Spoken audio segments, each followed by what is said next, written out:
image ɗina, zan je misali in shiga cikin sharing ga light na shige shi yana buɗewa, ga edit tsakiya na taɓa shi, ga object haka misali na taɓa shi alamar saves gashi nan.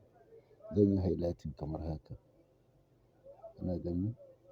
Ka gani? Na yi highlighting ɗinsa. To ka ga na yi shiga wannan ɗan kuma na cire shi.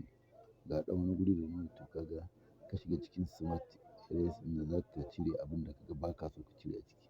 Yanzu misali ka ga zai tafi na cire shi. Yanzu misali na tafi. Ka ga misali yanzu gashi na cire na yi cire hotunan. To zan je in pick image misali zan select ɗin hotunan da nake so ya zama bane background. Ka ga misali ga abun da na ɗauka. Kana gani? Ka gani sai to ka ga yanda hoton ya fito. Ka gan shi a ɗan uwan. Ka ga zaka saita shi ka pause size ɗinsa an ka zoom ɗinsa ka sa yanda kake so da ka ga ya kasance sai ka saving sama. To ɗan uwa na gode naku.